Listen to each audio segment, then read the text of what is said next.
Hello, everyone, and welcome to Insights in Caribbean Intellectual Property, the official podcast of the Caribbean and America's Intellectual Property Organization, CAAIPO. I am your host, Chris Benjamin, along with Alice Richards.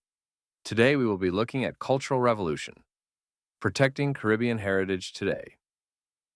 Dr. Abiola Innes, in an article titled On Cultural Appropriation and Intellectual Property Rights in the Caribbean. How long can we shout strangers away from the yard? Brought attention to the issues and problems of preserving cultural heritage while sharing creative expressions with the rest of the world.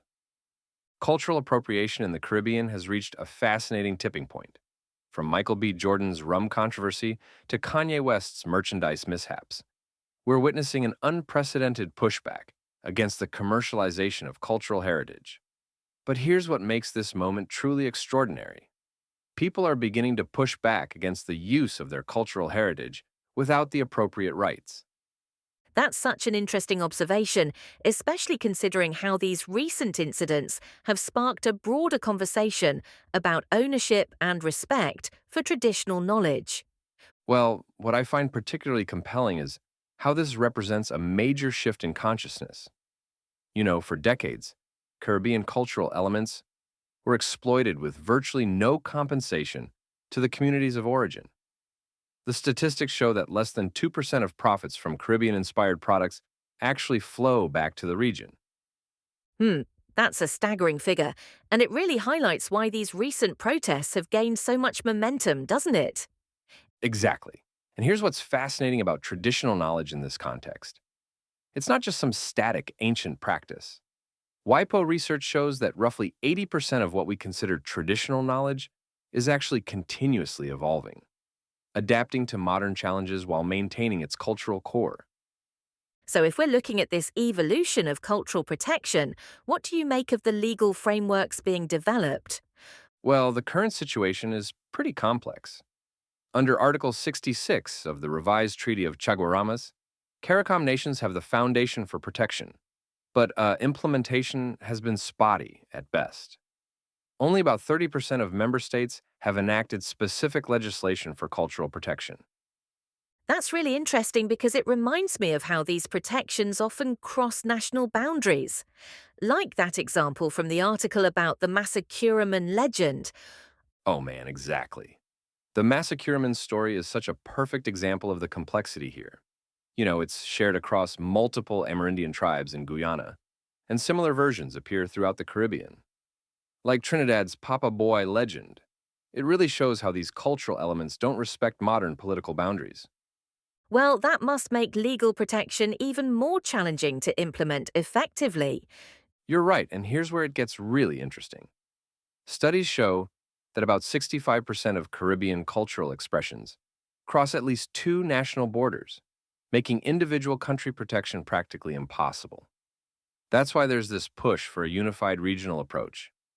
The economic implications of this must be significant, especially considering the global market for cultural products. Oh, absolutely. Like the global market for products based on traditional knowledge and cultural expressions is estimated at over $150 billion annually. But you know what's crazy? Less than 5% of that revenue goes back to the original cultural communities. Those numbers really put the recent controversies in perspective, don't they? They do. And what's particularly fascinating is how social media has transformed this dynamic. Recent data shows that cultural appropriation callouts on social platforms have increased by 300% in just the last 3 years. But here's the thing. Public outrage alone isn't a sustainable solution. That makes me wonder about the practical steps being taken to address this issue more systematically. Well, WIPO is currently working with about 15 Caribbean nations to develop comprehensive protection frameworks. The goal is to have a unified regional convention in place by 2025, which would be the first of its kind globally. The way you describe that really highlights the potential for the Caribbean to become a model for other regions facing similar challenges. Exactly. And here's something interesting. Preliminary studies suggest that proper cultural protection mechanisms could generate an additional 2 to $3 billion annually for Caribbean economies. That's significant for a region where many countries have GDP under $10 billion. Those economic benefits could really transform local communities. So here's what makes this moment so crucial. We're seeing this perfect storm of increased cultural awareness, digital activism, and economic opportunity. The question is whether the region can capitalize on this momentum to create lasting change. Looking ahead, what do you think success would actually look like in practice? Well, based on current projections, a successful framework would need three key elements. First, a unified regional registry of protected cultural expressions.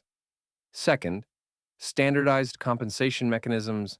And third, clear guidelines for respectful cultural exchange.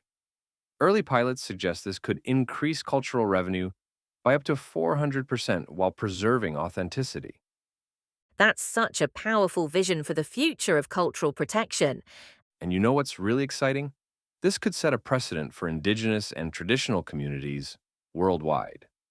We're not just talking about protecting Caribbean culture, we're potentially creating a blueprint for cultural preservation in the digital age. Well, this conversation has really opened my eyes to the complexity and importance of this issue.